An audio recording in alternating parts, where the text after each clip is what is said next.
One of the big features of life back then for me was going on road. Hessle Road to be exact. But if you're local, on road.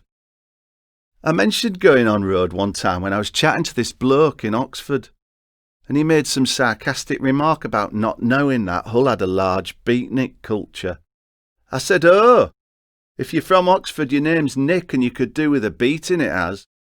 Put him right in his place, I did, trying to make out like I'd never heard of Jack Caramack.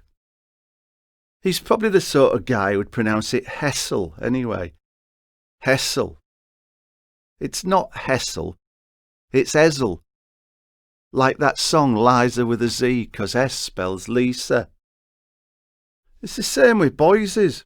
You can always tell who these people are, 'cause they come up to you and ask, "Excuse me, do you know where I can find boys?" I think you've got the wrong idea about me, fella. Now you better be on your way before I call you out in front of everybody. Where can I find boys? Don't expect me to act as your scout. Anyway, to me, Hessle Road was the most magical place in the world.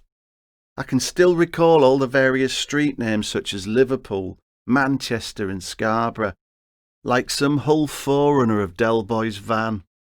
As long as that van contains fish fingers, shoes and germaline, of course. There is the odd street name that's been tarnished, though. I mean, I used to love going to Madeley Street baths, but you wouldn't want to be swimming around in the pool now, would you, thinking about Richard Madeley? To be fair, I wouldn't want to be engaging in any sort of activity and thinking about Richard Madeley. It'd put you right off your stroke.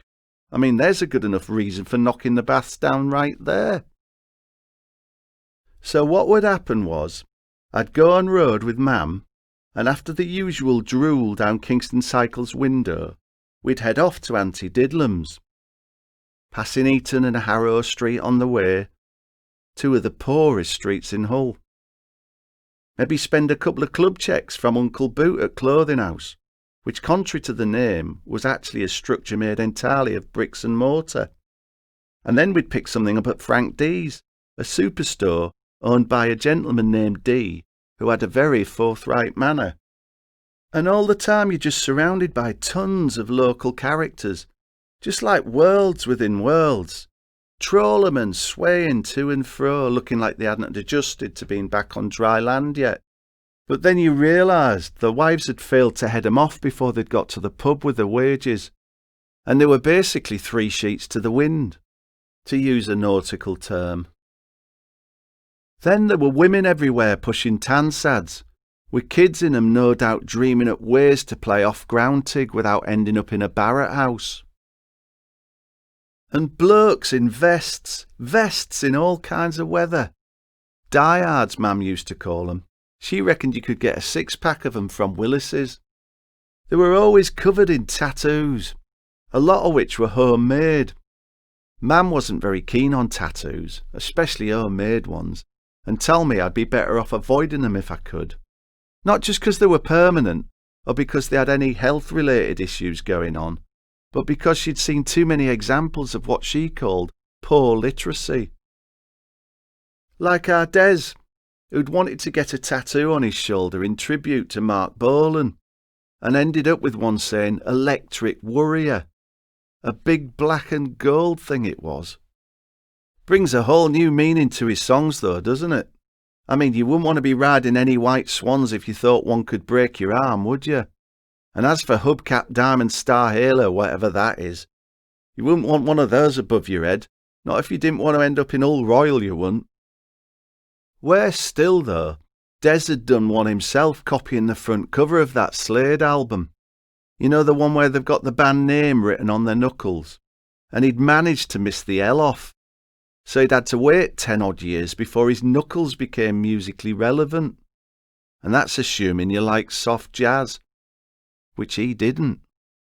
Anyway, we'd go and see Auntie Didlam so that Mam could give us some money to keep for Christmas.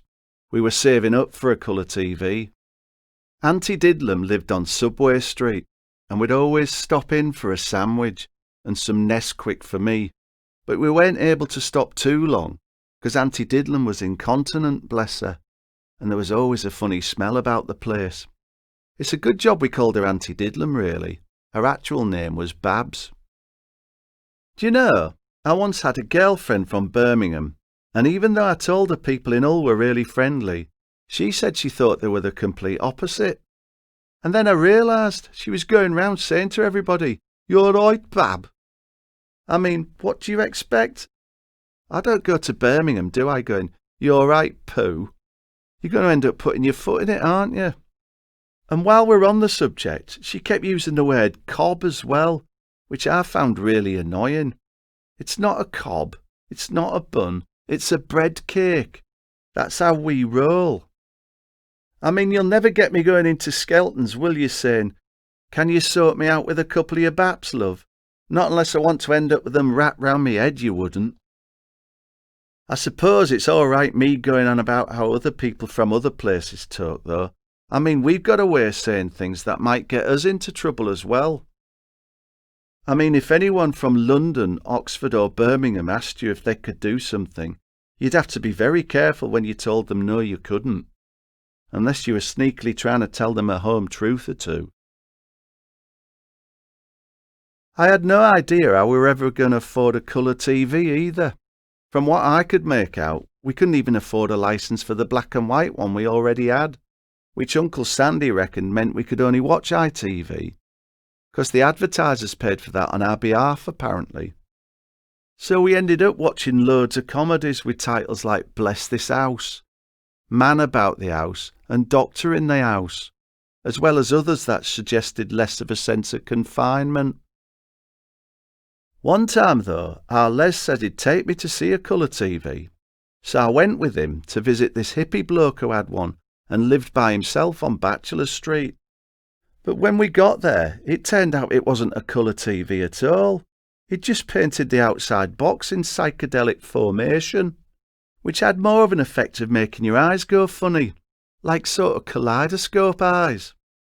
Whilst we were there, he made us all an omelette, which for some reason I wasn't allowed to have any mushrooms in mine. And then we all settled down to watch a programme called The Likely Lads, which I'd never seen before. Next thing I know, despite the fact it's in black and white, they both start going on about the colours, and saying how cosmic the lyrics to the theme tune are, and saying them to each other. What happened to you? What happened to me?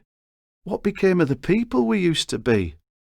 I couldn't see it at all, but to this day I'm still a massive fan of the Likely Lads. Massive! Right down to visiting all of the locations if I go to Newcastle. I even try to get the bus to pass me without stopping. Recently, I did one of those online quizzes. Which Likely Lad are you? And it turns out I'm Thelma.